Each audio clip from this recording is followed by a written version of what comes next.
안녕하세요. 좋은 만남 교회 박아론 목사입니다. 제가 최근에 챗GPT 유료 버전을 구입을 했습니다. 그래서 이것저것을 테스트하는 과정에 있는데요. 질문을 하다 보니까 사실을 기반으로 한 지식과 정보를 전달하는 우리 AI라고 할 수 있는데요. 이 성경에 있는 우리 신앙생활 하면서 궁금한 점들을 AI에게 물어보면 과연 뭐라고 대답을 할까 궁금하더라고요. 또 도움이 되는 부분도 있어요. 그렇기 때문에 질문을 하려고 코너를 준비를 했습니다. 지금 고난주간을 보내고 있죠. 그래서 오늘은 챗 GPT에게 4가지를 물어보려고 합니다. 첫 번째는 예수님의 탄생이 역사적인 사실인가? 두 번째는 예수님의 죽음에 대해서, 그리고 세 번째는 예수님의 부활의 증거에 대해서, 네 번째는 예수님의 승천에 관해서 물어보려고 합니다. 과연 챗 GPT는 뭐라고 대답을 할까요? 그리고 그냥 물어보고 대답하는 형식이 아니라 제가 편집을 해서 보여드릴 테니까 어색해하지 않으시길 바랍니다. 혹시 또 챗 GPT에 대해서 안 좋게 부정적으로 생각하시는 분들은 그냥 조용히 꺼주셔도 됩니다. 저의 마인드는 이런 기술은 잘 이용하자, 응용하자라는 마인드이기 때문에 이것을 맹신하는 건 아니고요. 그래서 여러분들이 본인의 생각에 맞게 잘 활용하시면 좋을 것 같습니다. 그런 관점에서 질문을 하는 것이지 참조사항이지 이것을 맹신하면 안 된다 말씀을 드리면서 우리 한번 시작해 보도록 하겠습니다. 챗 GPT야, 예수님의 탄생은 진짜 있었던 일이야? 좋은 질문 주셨습니다, 목사님.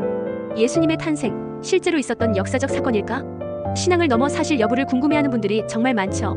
결론부터 말씀드리면 예수라는 인물이 실제로 존재했으며 그분의 출생이 역사적으로도 기록되어 있습니다. 하지만 처녀 탄생이나 천사의 방문 같은 부분은 신앙의 영역입니다. 그럼 하나씩 살펴볼게요. 1. 예수님의 존재는 역사적으로 사실인가요?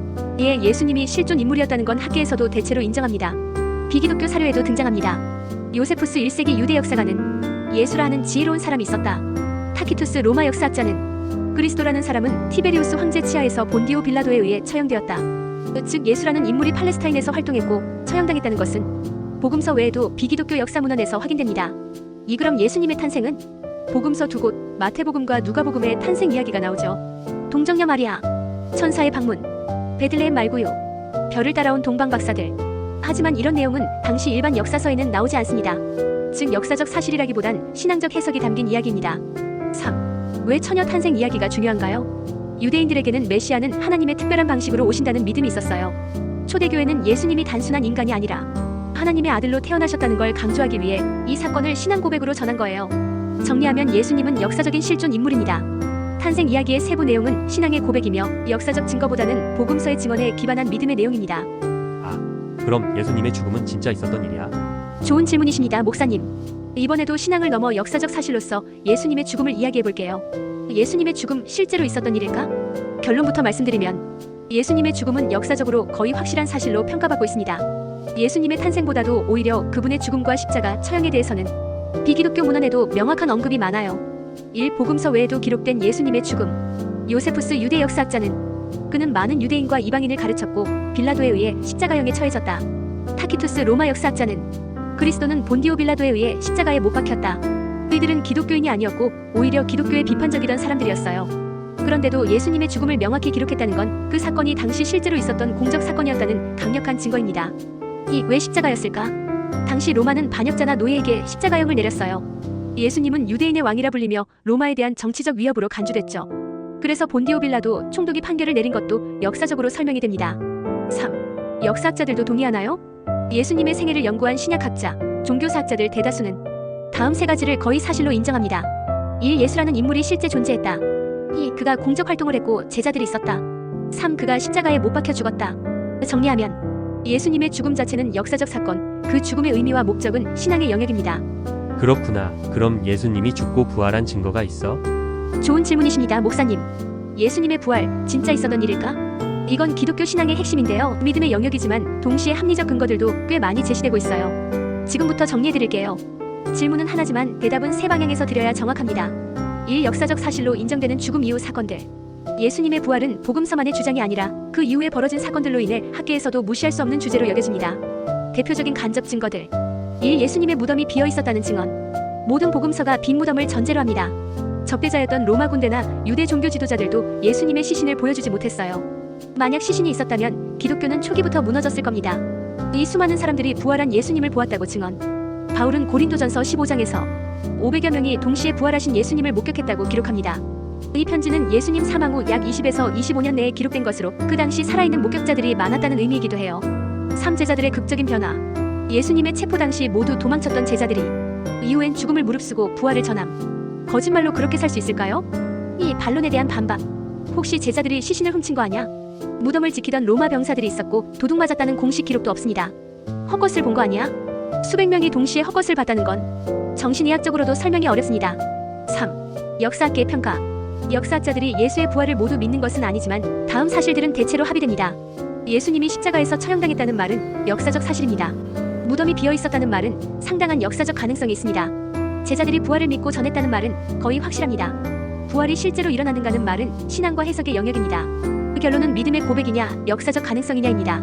예수님의 부활은 모든 것이 역사적으로 입증됐다고 보긴 어렵지만 무덤이 비어 있었다는 점, 목격자들의 증언, 제자들의 변화, 그리고 기독교의 폭발적 확산을 보면 정말 뭔가 강력한 일이 있었다는 건 분명합니다. 그 무엇이 바로 우리가 믿는 예수님의 부활이라는 것이죠. 그럼 예수님이 승천하신 것은 진짜 있었던 일이야? 좋은 질문이십니다, 목사님.